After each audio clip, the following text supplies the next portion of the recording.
Hello નમસ્કાર વિદ્યાર્થી મિત્રો, વેદ ડિજિટલ એજ્યુકેશનમાં આપ સર્વે વિદ્યાર્થી મિત્રોનું સહૃદય હાર્દિક સ્વાગત છે। આજે આપણે ધોરણ 5 વિષય ગણિતનું સરસ મજાના પેપરનું સોલ્યુશન જોવાના છીએ કે જેથી કરીને આપણે 40 માંથી 40 ગુણ આરામથી પ્રાપ્ત કરી શકીએ। બરાબર, તો ખાસ વિદ્યાર્થી મિત્રો ચેનલમાં નવા ચેનલ સબસ્ક્રાઇબ કરો, વિડીયો લાઈક કરો, તમારા મિત્રો દોસ્તોને શેર કરો।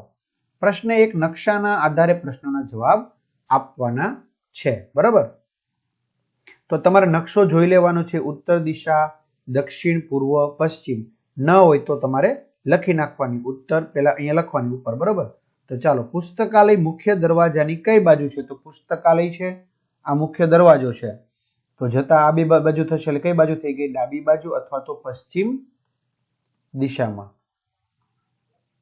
બરાબર, ડાબી બાજુ અથવા તો કઈ દિશામાં છે? પશ્ચિમ દિશામાં।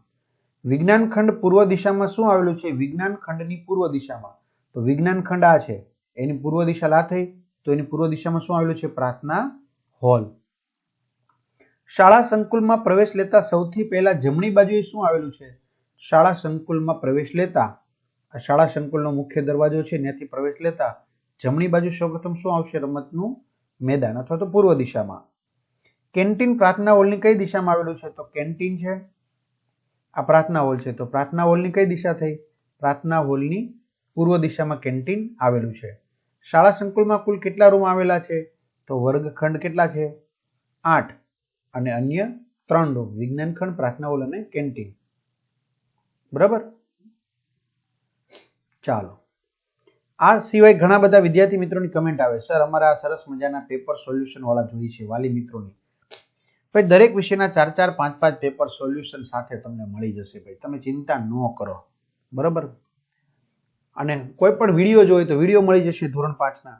તો આ બધું આપણી વેદ ડિજિટલ એજ્યુકેશન નામની એપ્લિકેશન, જે ગૂગલ પ્લે સ્ટોર કે જ્યાંથી આપણે ગેમ ડાઉનલોડ કરીએ છીએ, તો ત્યાં જઈને ડાઉનલોડ કરો, ઓપન કરશો, પેજ ખુલેમાં તમારા પોતાનો મોબાઈલ નંબર નાખો, સેન્ડ ઓટીપી કરો, 4 આંકડાનો ઓટીપી નાખશો એટલે પેડ કોર્સમાં ધોરણ 5ની આ પીડીએફ મળી જશે। 3 થી 12માં 3 થી 12ના વિડીયો, તમારું ધોરણ પસંદ કરી વિષય પ્રમાણે પાઠવેલ વિડીયો જોઈ શકશો।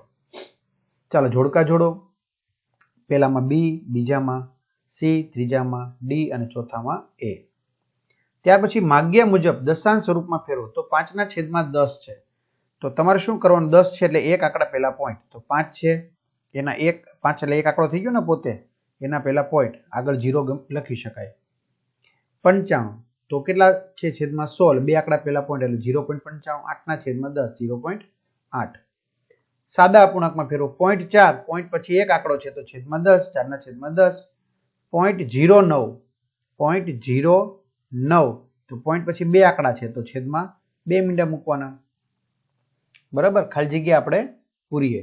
ચાલો, 120 સેમી બરાબર 1.20 મીટર, 1 મીટર એટલે 100 સેમી, એમ 60 પૈસા એટલે 0.60 રૂપિયા, 1/5 રૂપિયા એટલે કે 20 પૈસા।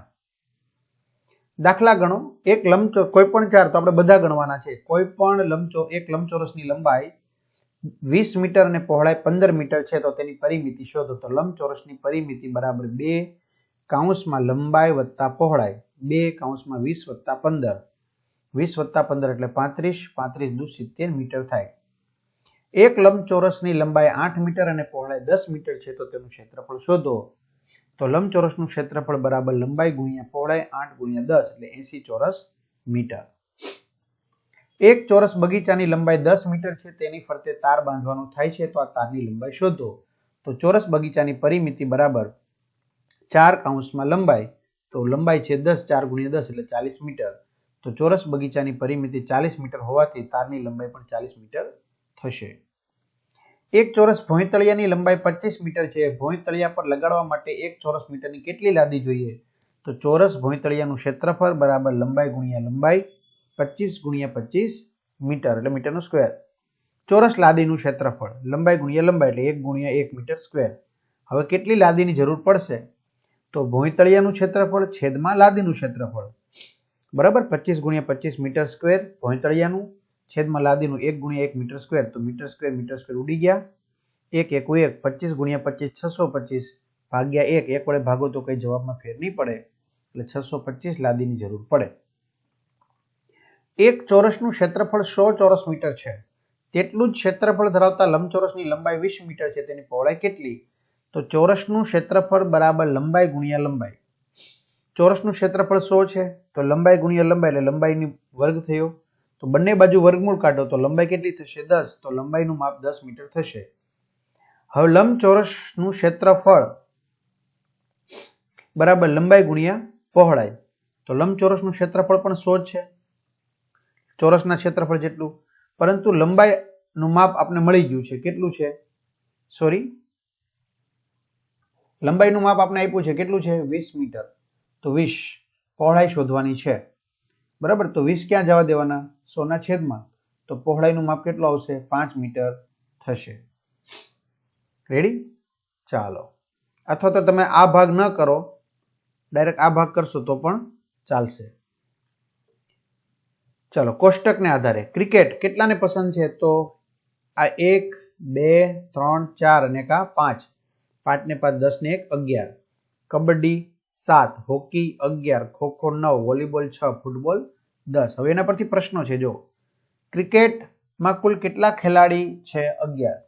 કઈ કઈ રમતમાં ખેલાડીની સંખ્યા સરખી છે? ક્રિકેટ અને હોકી. કઈ રમતમાં ખેલાડીની સંખ્યા 9 છે? ખોખો. ખોખો કરતા ફૂટબોલમાં કેટલા ખેલાડી વધારે છે? ખોખો કરતા ફૂટબોલમાં 1 વધારે છે. કઈ રમતમાં ખેલાડીની સંખ્યા સૌથી ઓછી છે? વોલીબોલ. ચલો, કોયડા ઉકેલો. એકતાનું હૃદય 1 મિનિટમાં 72 વખત ધબકે છે તો 2 કલાકમાં કેટલી વખત ધબકશે? તો 1 કલાક એટલે 60 મિનિટ, તો 2 કલાક એટલે 120 મિનિટ થાય. તો હવે જુઓ, એકતાનું હૃદય 1 મિનિટમાં 72 વખત ધબકે છે તો 120 મિનિટમાં કેટલી વખત? તો 120 ગુણ્યા 72 એટલે 8640 વખત ધબકે. રીનાબેનનો રોજનો પગાર ₹999 છે તો તેમણે ફેબ્રુઆરી 2024માં કેટલો પગાર મળ્યો હશે? તો મિત્રો 2024 જે વર્ષને આપણે 4 વડે ભાગતા શેષ શૂન્ય વધે. 4 પંચા 20, ઉપરથી ત્યારે 2 ભાગના ચાલે 0, ઉપરથી ત્યારે 4, 6 ચોક 24. શેષ શૂન્ય વધે, બરાબર, જે વર્ષને ભાગતા 4 વડે, તો એ લીપ વર્ષ કહેવાય. તેમાં 29 દિવસ આવશે, ખાસ યાદ રાખજો. તો એક દિવસનો પગાર ₹999 છે તો 29 દિવસનો કેટલો? તેને વડે ગુણવાના, તો 28,971 થશે. એક બગીચામાં 1392 છોડ છે. જો એક હારમાં 48 છોડ છે તો આવી કેટલી હાર થશે? તો 48 છોડ બરાબર 1 હાર, તો 1392 છોડ બરાબર કેટલી? તો 1392 ગુણ્યા 1 ભાગ્યા 48 એટલે 29 જવાબ આવશે. તો આ 29 હાર થશે. પ્રશ્ન 8, 10 રૂપિયાના એક સિક્કાનું વજન 10 ગ્રામ છે તો 5 કિલોગ્રામ વજનમાં કેટલા સિક્કા મળે? તો 1 કિલોગ્રામ એટલે 1000 ગ્રામ, તો 5 કિલોગ્રામ એટલે 5000 ગ્રામ થયા. પહેલા એ થઈ ગયું. હવે 10 ગ્રામનો એક સિક્કો તો 5000 ગ્રામના કેટલા? તો 5000 ગુણ્યા 1 ભાગ્યા 10, મીંડું જતું રહ્યું, તો 500 સિક્કા થશે. હાથીનું વજન 4000 કિલોગ્રામ છે અને સચિનનું વજન 25 કિલોગ્રામ છે તો હાથીનું વજન સચિનના વજનથી કેટલા ગણું છે? તો કેટલા ગણું એટલે હાથીનું વજન છેદમાં સચિનનું વજન. 4000 કિલોગ્રામ છેદમાં 25, કિલોગ્રામ વહી ગયા. 4000 ને 25 વડે ભાગતા 160 આવશે તો 160 ગણું હાથીનું વજન વધુ છે સચિનના વજનથી. તો વિદ્યાર્થી મિત્રો, આ રીતે આપણે સરસ મજાના સોલ્યુશનની ચર્ચા કરી. તો તમારા મિત્રો દોસ્તોને જાણ કરી દો. ચેનલમાં ચેનલ સબસ્ક્રાઇબ કરો, વિડીયો લાઇક કરો અને તમને મેં કીધા એ પ્રમાણે પેપર છે એ વહેલી તકે તમે મેળવી લેજો અને તમારા મિત્રો દોસ્તોને પણ શેર કરી દેશો. અસ્તુ. જય હિન્દ, જય ભારત.